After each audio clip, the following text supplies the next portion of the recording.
Anda kembali menyaksikan program khusus dan antara BUMN Performance Report bersama saya Andi Syalini.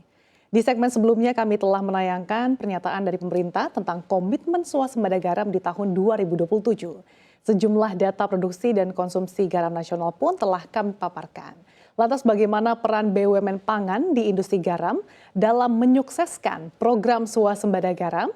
Untuk mengulas hal ini telah hadir di studio CNBC Indonesia, Direktur Utama PT Garam Bapak Abraham Mose. Selamat pagi Pak Mose, apa kabarnya? Selamat pagi, kabar baik. Luar biasa Pak Mose ya.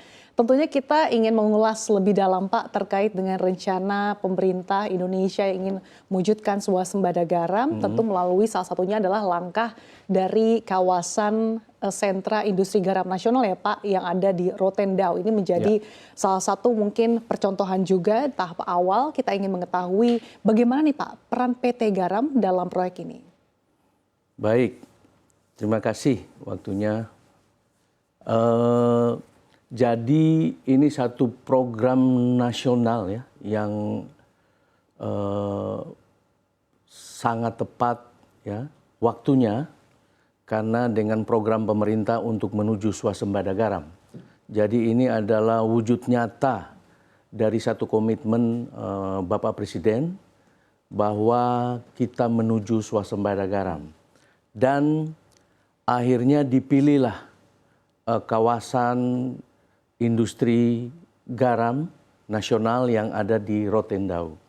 Jadi kawasan di sana itu mungkin sudah mendengar juga dari Kementerian Kelautan Perikanan sangat baik sekali dengan kondisi air laut yang bisa dikatakan untuk pembuatan garam sudah sangat baik. Ya, kalau kita bandingkan dengan provinsi lain di mana derajat asin keasinan itu air lautnya itu kurang lebih 3 atau 4 derajat baume sehingga untuk kita tingkatkan menjadi garam prosesnya bisa lebih cepat dan hasilnya lebih baik. Kenapa? Karena kondisi di sana lautnya masih luar biasa tidak tercemar dan yang paling penting adalah cuaca panas di sana kurang lebih 8 bulan. Jadi ini satu pemilihan lokasi yang tepat ya, bagaimana kita menerapkan atau menuju swasembada garam, di mana peran PT Garam di sana sebagai BUMN yang menangani garam tentu ada. Sejak awal kita sudah mengikuti bersama Kementerian Kelautan Perikanan ya untuk bisa memahami bagaimana proses pemetaan sampai dengan produksi nantinya ya. Dan ini saya sendiri sudah beberapa kali ke sana ya. Dan ya, mudah-mudahan kita sudah bisa produksi awal dengan rencana dari Kementerian Kelautan di awal tahun depan. Ya, walaupun tentunya saat ini masih ada beberapa kendala terutama masalah lahan yang mereka juga masih bersama-sama dengan pemerintah daerah untuk kita dapatkan solusi. Sejauh ini Pak, update progresnya seperti apa dan juga pemetaan di area Rotendao ini yang akan digunakan untuk memproduksi garamnya seperti apa? Ya, jadi keikutsertaan PT Garam di situ tentunya bersama-sama kita mengetahui bahwa luas lahan di sana yang akan dibuat menjadi sentra garam nasional, kawasan sentra garam nasional itu adalah kurang lebih 10.000 sampai 13.000 hektar. Oke. Tetapi kalau kita bicara 10.000, 13.000 hektar ini satu hamparan yang cukup luas. Walaupun di sana tidak dalam satu hamparan yang luas. Ya. Tetapi kondisi yang kedua yang muncul adalah bagaimana status lahan tersebut. Apakah berupa status tanah ulayat atau status tanah kepemilikan pribadi orang yang step by step lagi diselesaikan. Tahap pertama ini kita sebut dengan zona 1 itu kurang lebih 1.100 hektar dan itu sudah dimulai pekerjaannya.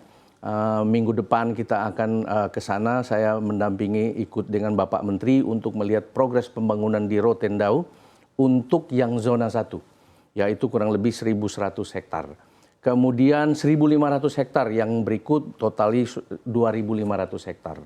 Di sana target adalah di awal tahun 2026 makan coba diusahakan di akhir tahun ini sudah mulai berproduksi garam. Oke. Kenapa? kok bisa cepat seperti itu? Karena hamparannya sudah jadi. Teknologi yang digunakan saat ini kita menggunakan teknologi yang bisa dikatakan yang sudah ada, ya, di mana ada selat air laut yang masuk di selat dan membentuk satu danau garam yang kita akan dibendung sehingga mempercepat evaporasi yang secara natural menghasilkan garam. Itu bisa dikatakan lantai garam pertama yang kita akan alirkan ke meja kristal. Tetapi danau di situ berfungsi sebagai air tua. Kalau kita di industri garam kita sebut brine-nya, nanti yang akan digunakan untuk pembuatan garam. Ini tahap pertama. Tahun depan tentunya untuk yang luas 1.500, 2.500 plus tanah yang menurut informasi sudah dibebaskan kurang lebih 1.800 sehingga ada total kurang lebih 4.700 hektar lahan yang sudah siap. Apa tugas PT Garam selanjutnya? Tentunya akan diserahkan ke PT Garam untuk mengolah kawasan yang sudah dibuat tersebut untuk menghasilkan garam kurang lebih 4.700 atau mungkin di awal 2.500 hektar.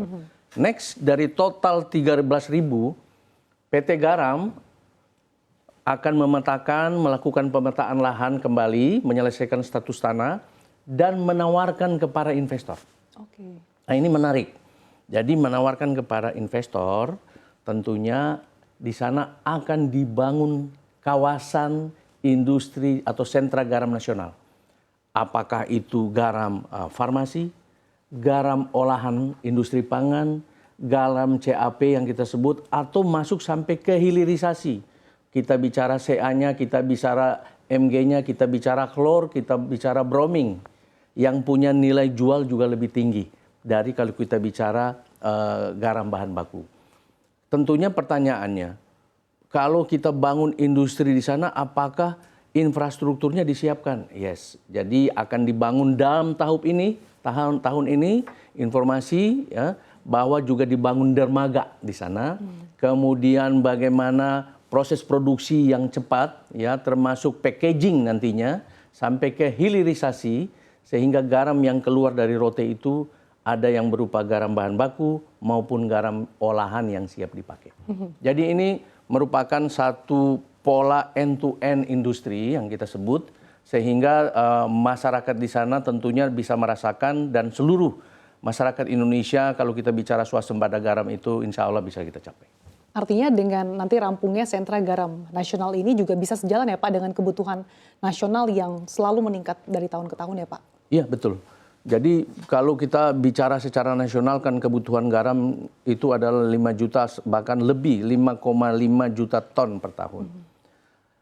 Dengan turunnya Perpres 17 tahun 2025 tentang bagaimana kemandirian kita, self-sufficiency kita untuk stop import ya secara bertahap untuk kita mandiri, mau tidak mau kita harus berprogres. Salah satunya adalah tindakan nyata dari Kementerian Kelautan bersama PT Garam untuk membangun rote ini. Untuk menuju swasembada. Lalu inovasi apa Pak atau mungkin teknologi apa yang digunakan nanti di sentra garam nasional? Apakah menggunakan teknologi yang selama ini sudah dilakukan atau mungkin teknologi baru?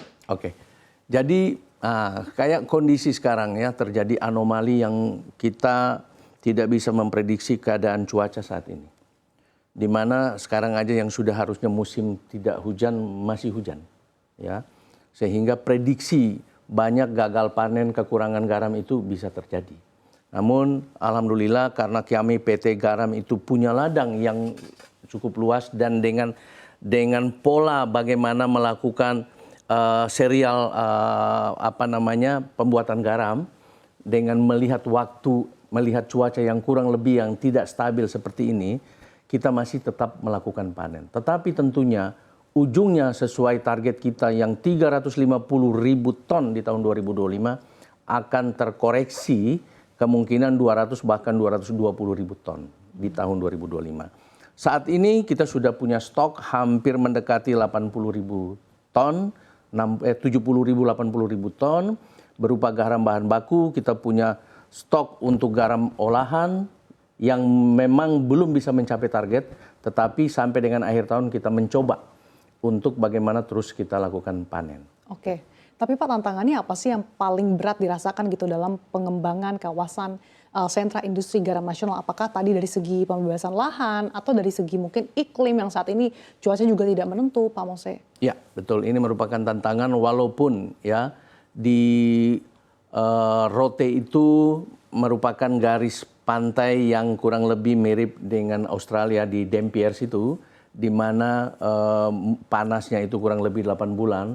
Tetapi kita belajar dari pengalaman bahwa sudah saatnya kita berbicara tentang teknologi. Apakah kita menggunakan teknologi yang kita sebut SWRO atau kita menggunakan teknologi yang kita sebut MVR, ya. Tetapi ini merupakan satu solusi bagaimana kita bisa memproduksi garam secara continuous, stabil, dan menghasilkan volume yang kita targetkan tetap. Apa saja teknologi yang kita akan terapkan, tadi saya sampaikan itu. Kalau kita menggunakan lahan, maka kita menggunakan teknologi SWRO, memotong rantai percepatan evaporasi. Misalnya yang kami lakukan survei kemarin di daerah Teluk Kupang di Bipolo, mungkin kita akan menggunakan teknologi SWRO. Begitu kita lihat TTU Timur Tengah Utara yang ada di sana juga, dia ada ladang, mungkin masih kita terapkan SWRO. Tetapi kalau di Saburai Jua, mungkin kita menggunakan teknologi MVR karena dia agak bukit, sehingga kita bisa menarik air laut langsung. Begitu juga di Rote. Nah, di Rote ini masih menggunakan teknologi yang konvensional. Kenapa? Karena memanfaatkan selat yang membentuk satu danau garam. Dan ini cukup besar. Dan ini satu bisa dikatakan satu anugerah lah ya yang kita dapat di sana itu untuk menjadi ladang garam yang bisa digunakan untuk industri di kawasan itu. Jadi di sini ada satu kombinasi kita menggunakan teknologi dan masih menggunakan yang pola-pola konvensional tapi bisa menghasilkan garam yang baik. Oke.